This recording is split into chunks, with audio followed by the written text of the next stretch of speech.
Good evening and welcome back to Be Rich. When I started to pivot towards US stocks, one of the first stocks I discussed was Kellogg. At that time, Kellogg had a major fire in accident and Kellogg suffered a huge setback and Kellogg stock was being sold into. At that time, I had recommended that people should buy into Kellogg. But now, the Kellogg is in the news for a different reason. The stock has recovered, and this year, from Jan, the stock is up 7%. This is against a falling market. In fact, the S&P Food Index is down 3%, while the stock is up. This broadcast is not for scoring brownie points, but is now what is Kellogg going to do. Kellogg is now going to split itself into three separate companies. One is going to be the company that is going to do cereals in North America.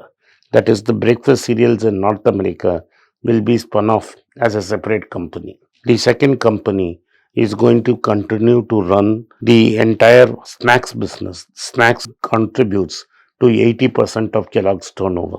This is Cheezo, Pringles, and other brands.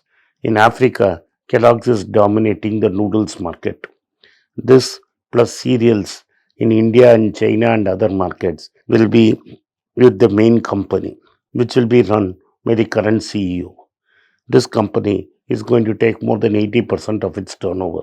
Third, Kellogg has started a small unit which has grown rapidly to more than $100 million. This company is plant-based food. Basically, this is going to serve the vegan end of the market. This is going to be a meat substitute.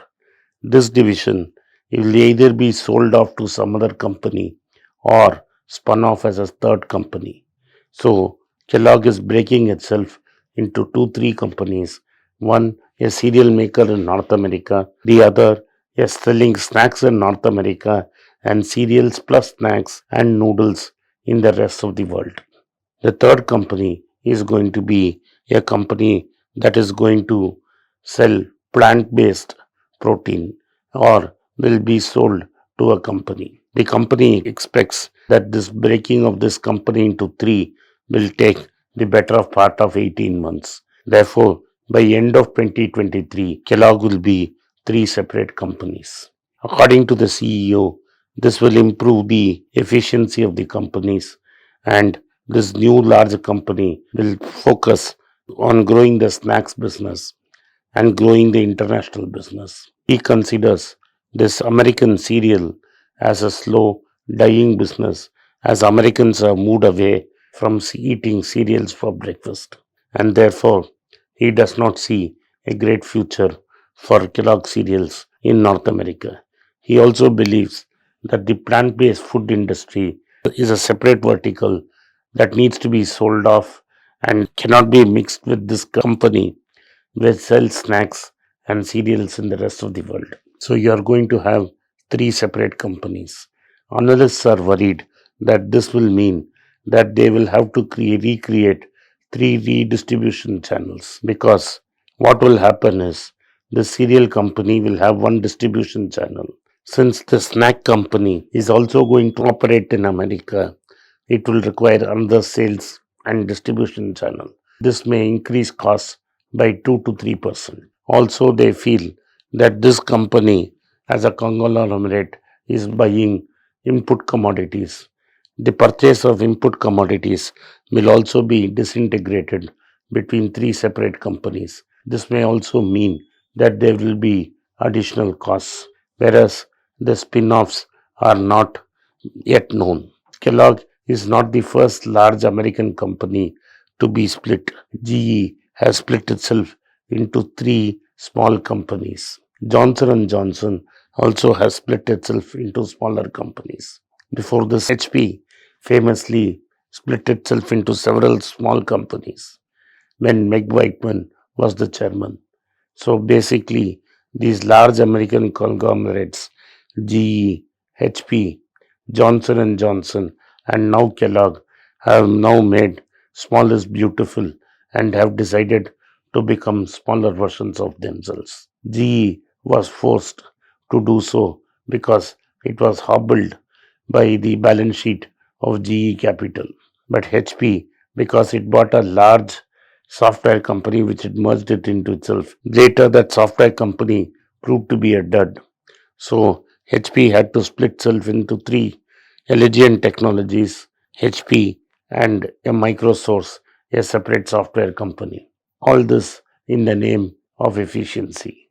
All this comes because there is no one big owner block in these companies anymore. These companies have become largely owned by pension funds and mutual funds.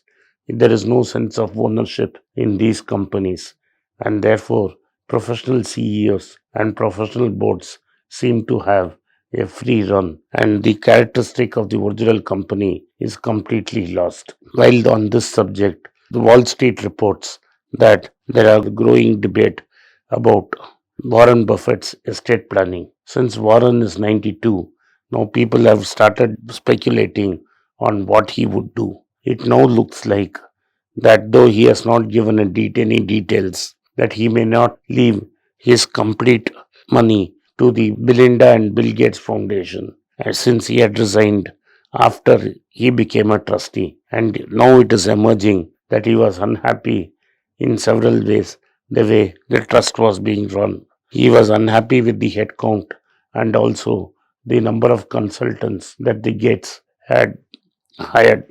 However, remains committed to continue donating his annual donation which he has committed.